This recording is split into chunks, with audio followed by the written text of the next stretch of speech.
Wow, everybody, I'm back from BGGCon 2023, and I cannot wait to tell you what I did there, the events, the cool stuff, the games I brought back, and the games that I found at my house that had been delivered while I was gone during BGGCon 2023.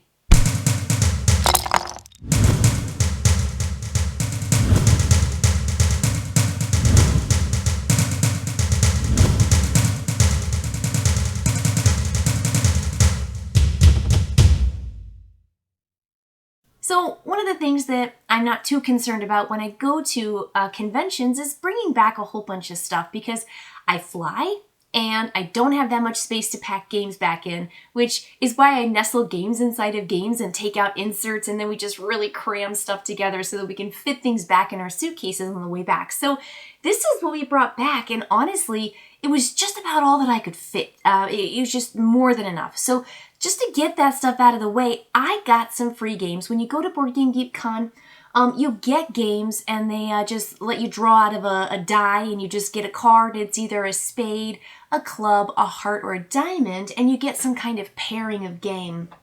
So my husband and I both got a new Bonanza. That's why these are both still shrinked. And then we also got Fine Sand by Freedom and Freeze, and it reminds me of Fabled Fruit. But it's just another deck construction or deconstruction kind of game, which I know we're really going to enjoy. I played a bunch of Freedom and Freeze games this year again at the con. I can't wait to tell you about those, but just really enjoyable. Also got Pebble Rock Delivery Service, which is right here. This guy's actually really heavy. I don't know what's in him yet because I haven't, unshrinked it. But it looks like there's like sharks and pirates and currents and cargo that needs to be delivered here in Pebble Rock. So these were the free games that we were given. And then I fortunately was able to win one of the drawings. So I'm going to put these guys over here for now.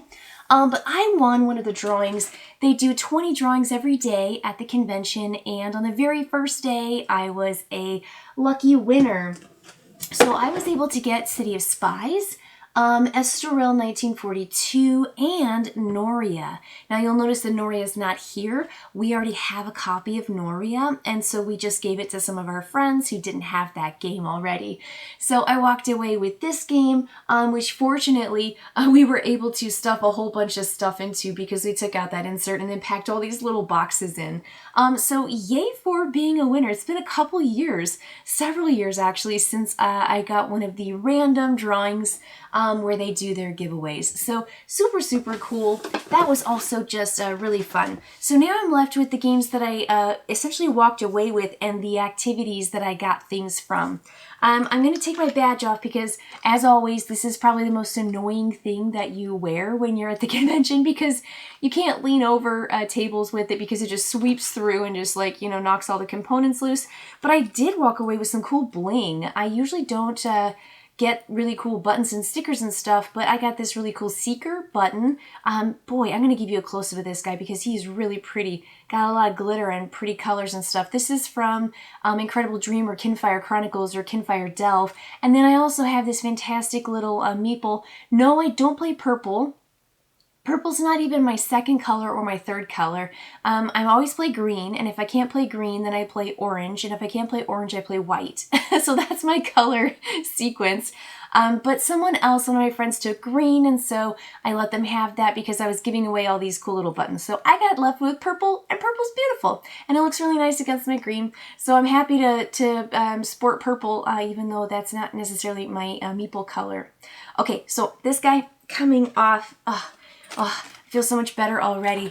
And you also have to wear one of those little bands that, of course, get stuck on your arm. So another event that I did, or the first event, I guess, I have my poker chip here for being knocked out of the poker tournament. It's been years and years since I've done the poker tournament at BGG. I used to do it every year. I love it. I've got many prizes from there, really nice chips for being knocked out super late.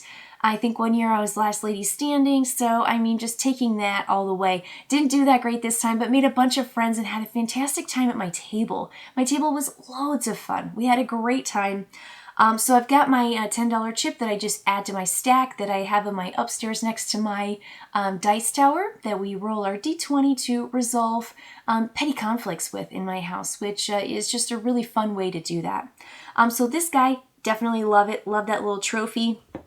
I went to the BGG store and not only bought the shirt for the year, which really comfortable, really nice. I love the lightweight feel of it. And I mean, the design is fantastic. The blue with all this lovely green. I love green. I also got some of these little bags. Now, I've been giving these away. But I don't know why I've been giving them away. Well, because they look nice and they feel nice. But I also have these for like games. And my husband and I actually came away from this con with another game design idea. I'll talk a little bit more about that later because it really was spurred by us not enjoying a game and wanting to play a better game. And so we were like, we'll just design our own game based off of this game. So we did. And so I've got a bunch of these little sacks. I mean, they're $1 each, so I just grabbed a whole bunch of them so that I could have sacks to use for a variety of things. I love these guys and super, super excited to do that. Another event that I did is Mysterious Manila Envelope. This is Puzzle Hunt. And Puzzle Hunt this year was on after a 3-year hiatus, and I couldn't have been happier. I couldn't have been more pleased with just getting my team back together and doing Puzzle Hunt. It is just a lovely 2-hour puzzling exercise with a team of 4 members. So I and my 3 teammates got our envelope. You opened it up. This year's theme was War Games. And everything were these, pixelated 1980s video game themed games. And so there were 9 in here. Then there was a final puzzle and a meta puzzle. And so we were able to finish. It was just incredibly thrilling for us to complete the puzzle well within the time limit. I mean, just really satisfying. And personally, to have completed a puzzle or 2 wholly on my own is just delightful to accomplish that. There's nothing better than Puzzle Hunt and puzzling with the aha moment. I mean, that's just really where it's at, is having that click and just figuring the puzzle out. I mean, nothing could be more satisfying. So in here, I've got all of our puzzles left over, and there might be a way for me to adapt this for my students and take this to my classroom because I love taking them puzzles from Puzzle Hunt. So that was another exercise that I did, or activity or event.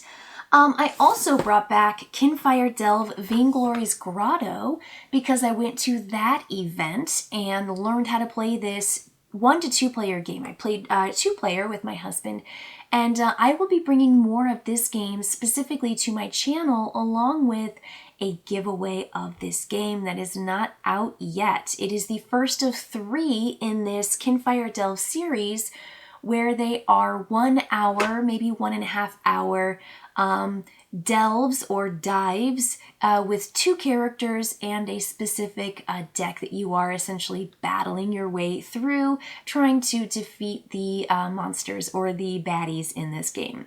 And it is a spin-off in the same world of Kinfire Chronicles Night's Fall, which I've talked about on my channel. This is cooperative, and I can't wait to tell you more about this. So I went to this event, just really, really enjoyable.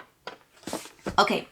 Now, the other 3 games that I left with, I got Solus Lost. Now, I'm not necessarily playing by myself all the time. If I have time, I try to play with my husband, and he's more of that kind of I'll play on my own gamer. But Solus Lost really captured my attention.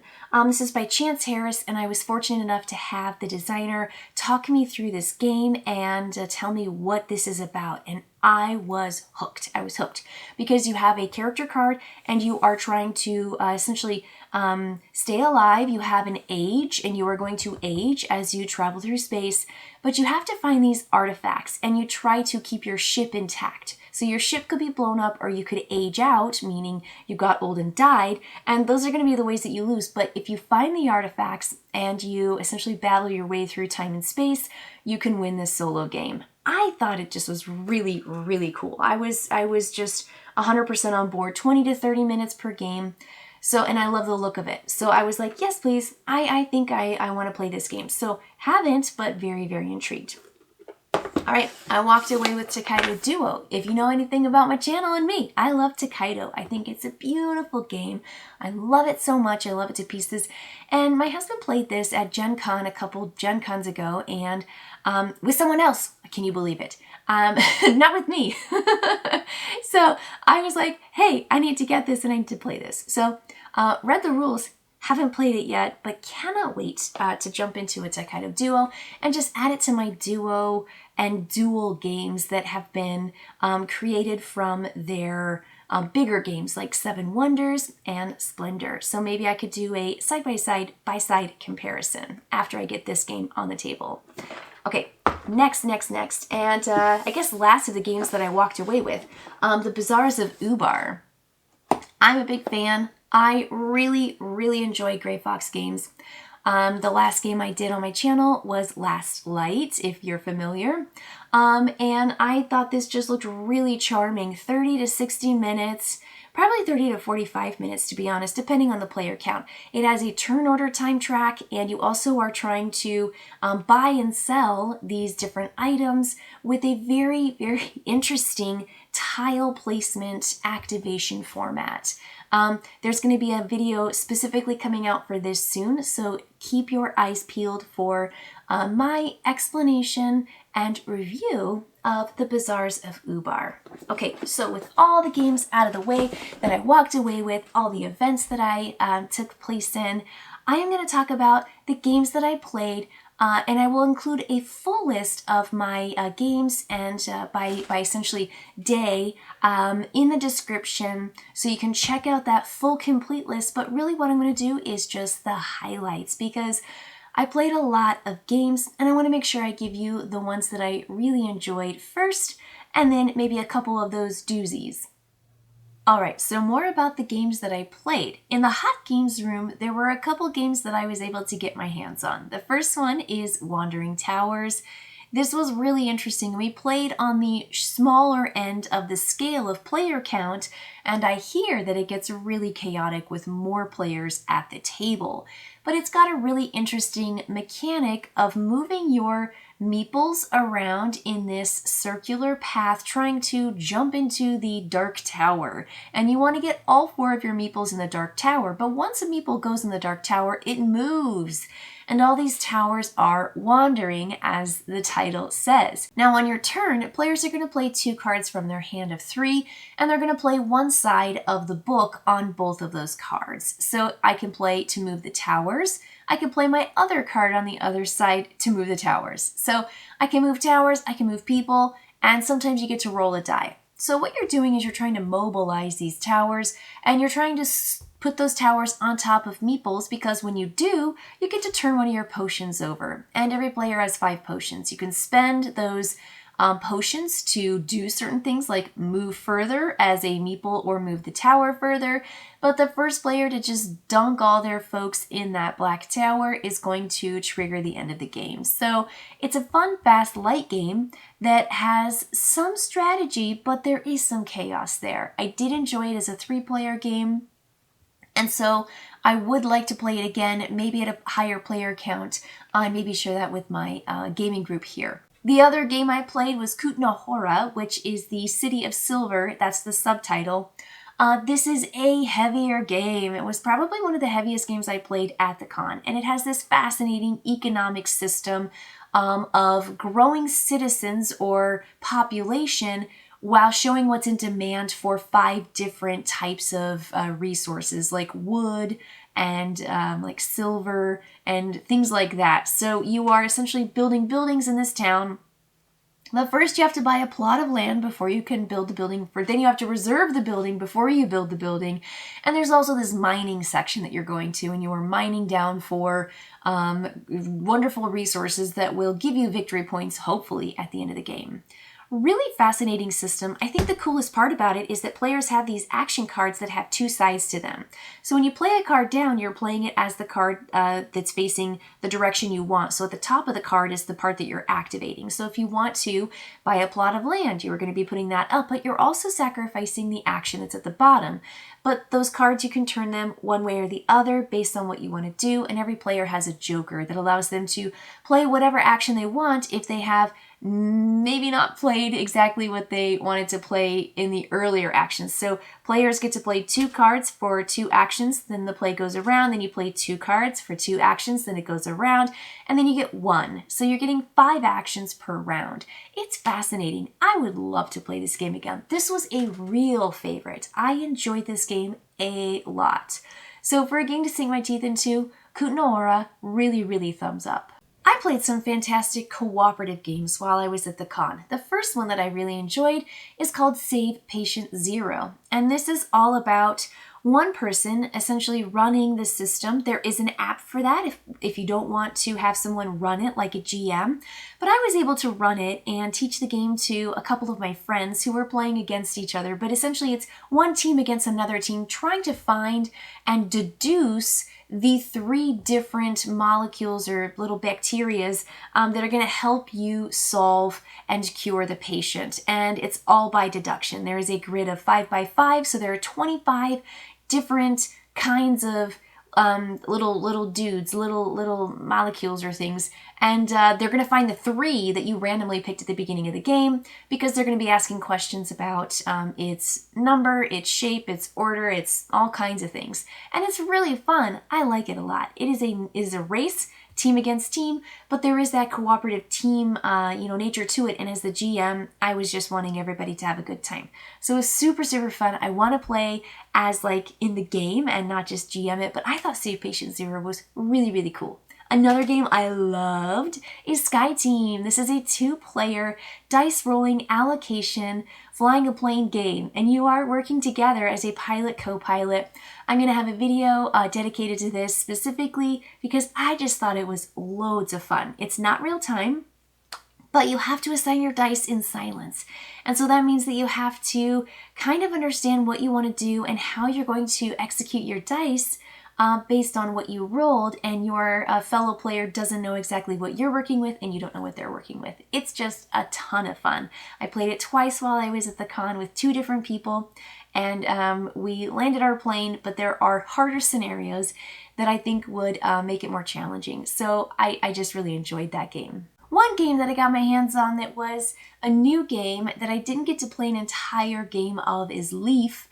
And I really wanted to play Leaf all the way through to the end because that has this fascinating 3D spatial fitting leaves together, and when their tips touch each other, you get to activate and take that particular action. And there are a variety of things to do, like getting cards, grabbing up acorns, hibernating animals, and climbing up a tree. I think Leaf looks really, really cool, and I want to play it again, this time all the way through, but we were running right to the end of the Sunday 1 o'clock library checkout, and so we played through as many like speed rounds as possible, and then we had to turn the game back in.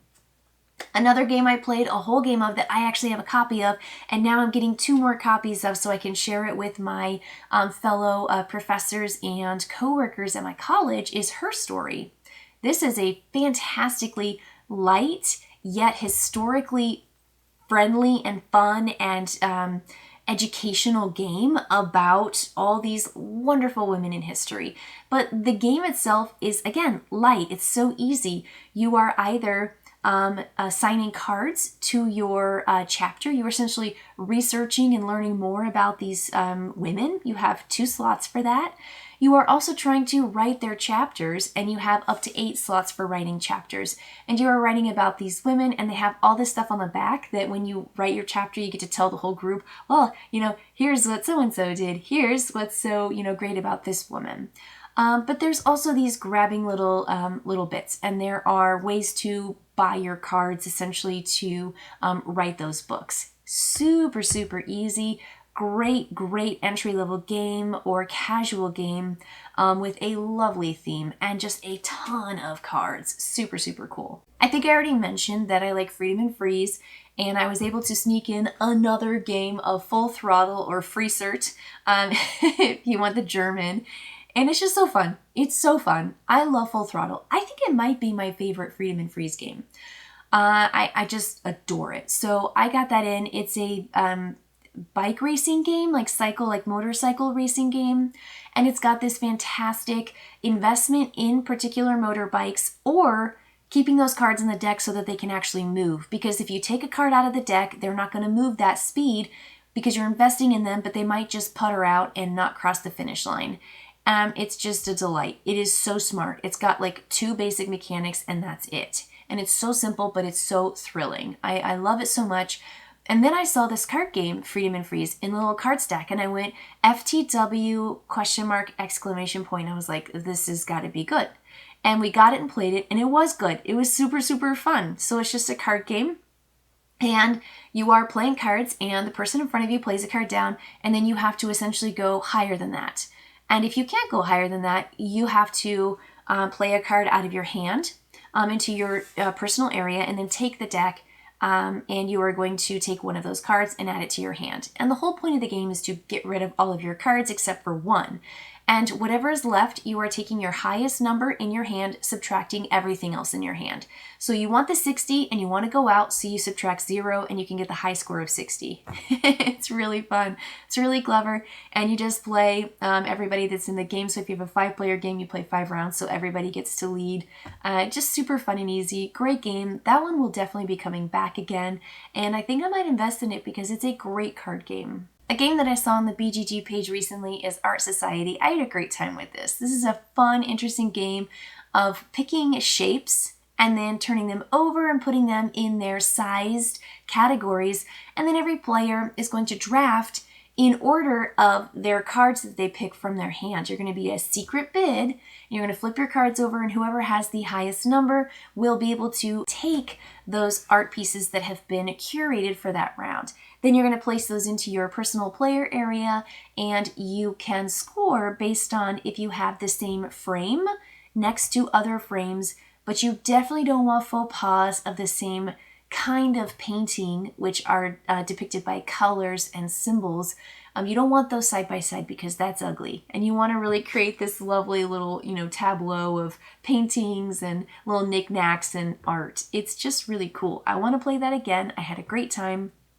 It's spatial, but it's also really fun the way that other players are always taking what you want, and then you've got to figure out, well, how do I deal with this?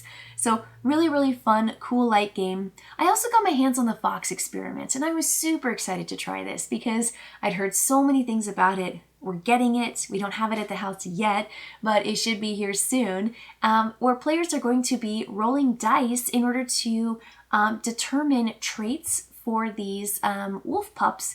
And then you just continually work down the chain, and you are essentially breeding wolf pups to be friendlier. And there are 4 different traits or characteristics that you can roll dice for. And you're going to be doing research. You're going to be grabbing up patrons. And there's kind of like a really interesting feature to the game. It grows as you get stronger and a little bit more effective. I do question the replayability of the game, but I am more than interested in seeing how it goes and how many plays I can really get out of this game, because it is very unique. It is interesting, and there are these dry erase cards that you are essentially naming animals, and you are writing down their traits and stuff, and then they're becoming the next round for the moms and dads to breed and have other wolf pups. So really, really cool and interesting idea, and I love that kind of personalized feature to it. That's very, very fun. Okay, so I had some really, really fun experiences with party games. And there's something that's just so fun when you have a group of 8 and you're just sitting around a table and you're just having fun. So this one doesn't go to 8, but I played Inside Job. And I had previously played Inside Job a time or two and really enjoyed it. This time we played 3 games back to back with a 3-player and then a 4-player and then a 4-player game. And it was fun. It was so much fun. The Insider won 2 out of the 3 games, and nearly each game, we did not know who the Insider was. And it was just a load of fun. I cannot recommend Inside Job enough. It is a trick-taking game with 2 different factions, agents versus Insider, and Insider wants to win, and the agents don't know who the Insider is. So, secret identities, trick-taking, fun. I also got to play another game of Couture, and this at the max level. It was so fun. It was so cool. I loved it. I love this game. So if you've seen my all play 4-box review Couture is in there. I think it's just a stunning game, and I love what All Play is doing.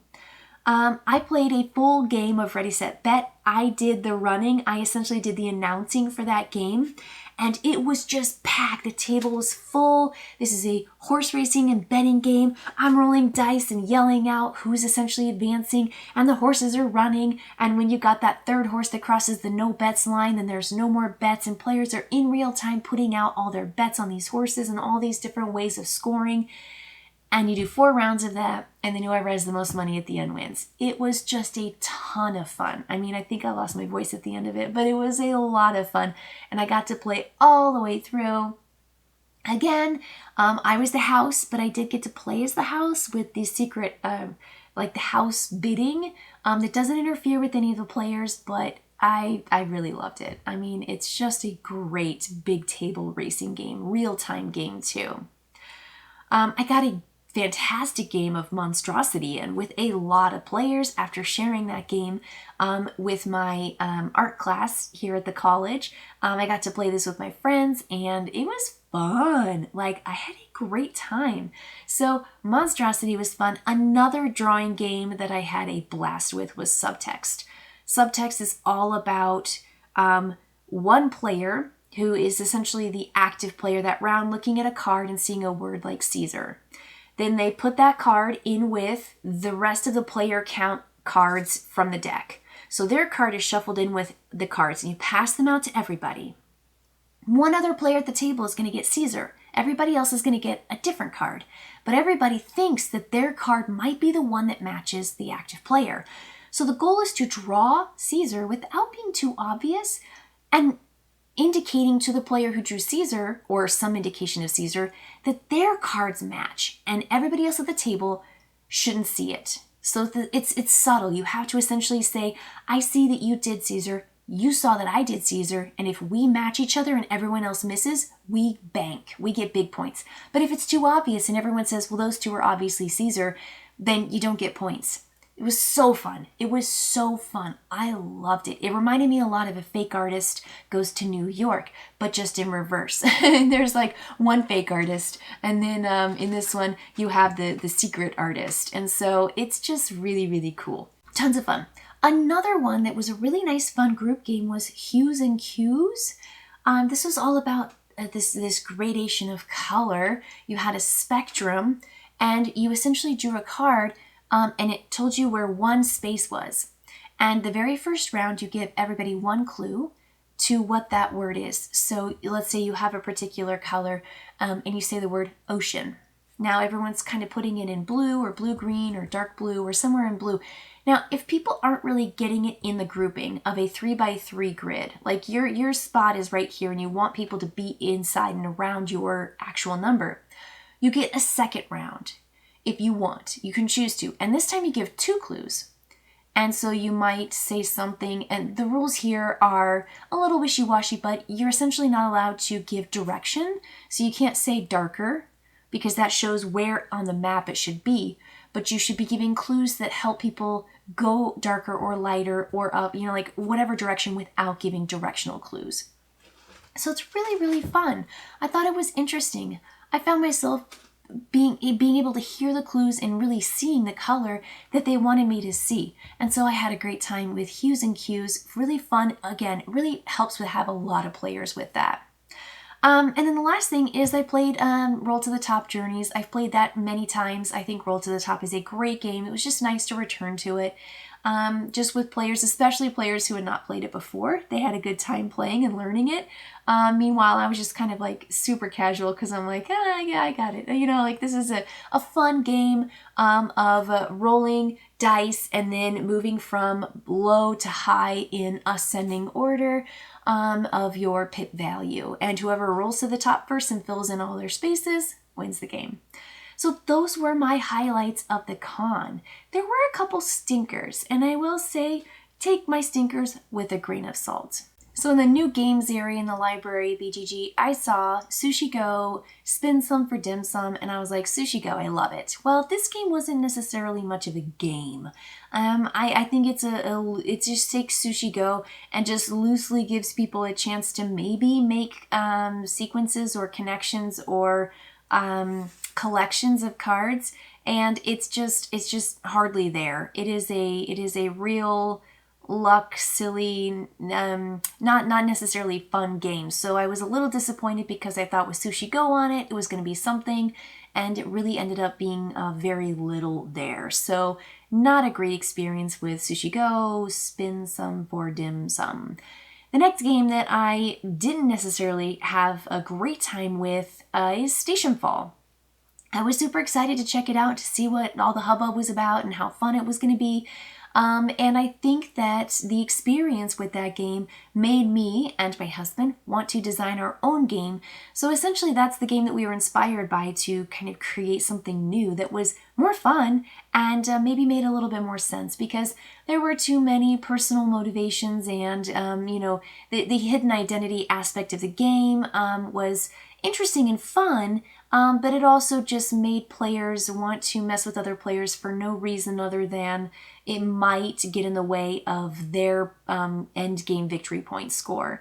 And we had some real differing minds at the table that made it just kind of not necessarily something we wanted to do. And so if you're with a group of people who just really want to attack and backstab, this is great. I mean, the betrayal and the secret, stuff, and the what is somebody up to and can we trust them can be fun with the right group of people.